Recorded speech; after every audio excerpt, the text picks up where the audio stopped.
스토리텔링에 대해서 한번 이야기를 해보겠습니다. 자, 본격적으로 글을 쓰기 위해서 우리는 무엇을 해야 하느냐. 이제 스토리를 엮어나가는 것인데 이것이 합성어입니다. 스토리는 이야기고 텔링은 말하기죠. 그러니까 이야기 말하기라고 해석을 할 수 있겠는데 뭐 쉽게 말하면 이런 거죠. 개인이나 단체가 가지고 있는 메시지를 효과적으로 전달하는 방법이다.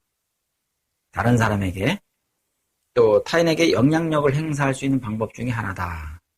그래서 이렇게 이해를 하시면 좋을 것 같습니다. 예전에는 TV에서 광고를 하게 되면 물건의 장점 그리고 또 이것을 쓰면 뭐가 좋은지 가격이 얼마나 싼지 이런 것을 부각해서 광고를 했죠. 하지만 요즘 광고는 조금 달라졌습니다. 그러니까 한 편의 드라마를 보는 것처럼 짧은 단막극을 보는 것처럼 이야기를 하죠. 그러면 시청자들은 그것을 보고 그 이야기에 빠져들고 그 이야기를 통해서 지금 회사에서 팔고자 하는 물건이 어떤 물건이라는 것을 알게 됩니다. 광고를 그렇게 한다는 뜻이죠. 그러니까 상업적인 광고에서도 스토리텔링 기법을 활용할 만큼 굉장히 중요하게 다루는 것이 스토리텔링이다 라고 이야기를 할 수 있을 것 같습니다.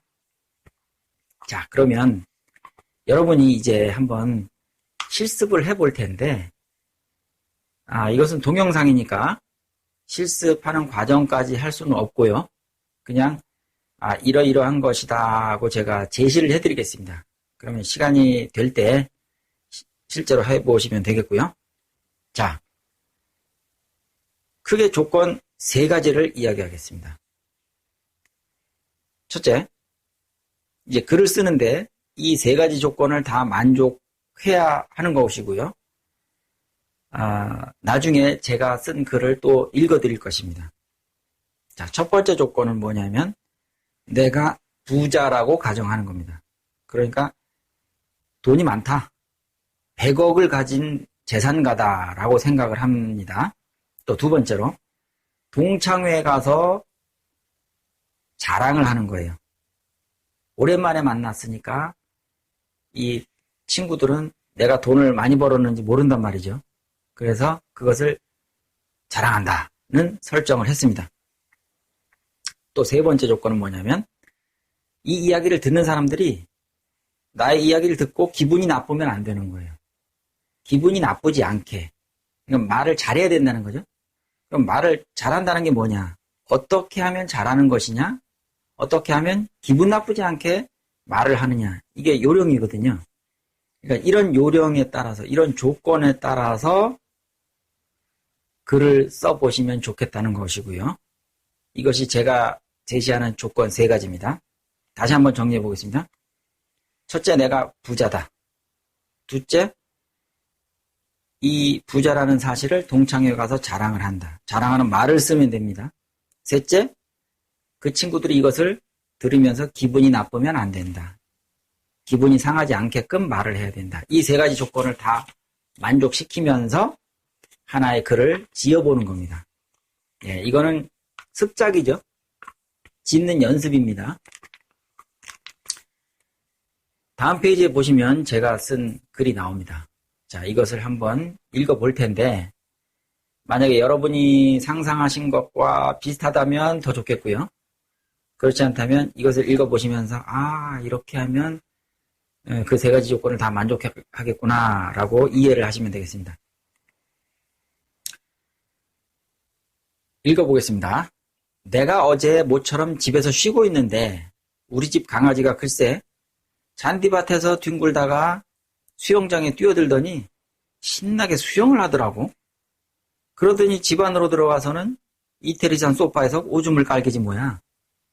내가 야단치려고 하니까 이번에는 요트키를 입에 물고 놓지 않더라고.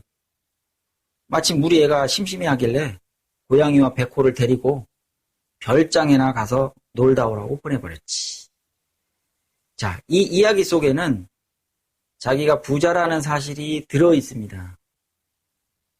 그러니까 부자들이 누리는 생활 자체를 보여주는 거죠. 그렇다고 해서 내가 부자라고 얘기한 적은 없지만 이 이야기를 통해서 그 메시지가 전달된다는 것입니다. 자, 그러면 이제 글쓰기에 대해서 조금 더 심도 있게 생각을 해보겠습니다.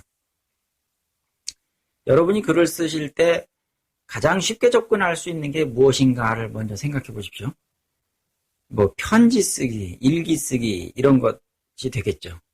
또 자녀나 부모나 뭐 친구나 이웃이나 스승한테 편지를 쓴다면 아무래도 마음을 담아서 쓰지 않겠습니까?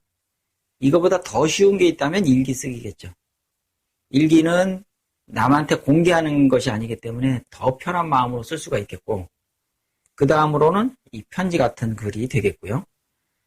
또 장르를 굳이 따진다면 수필 정도가 되면 글쓰기 중에서 좀 쉽게 접근할 수 있는 장르가 아닌가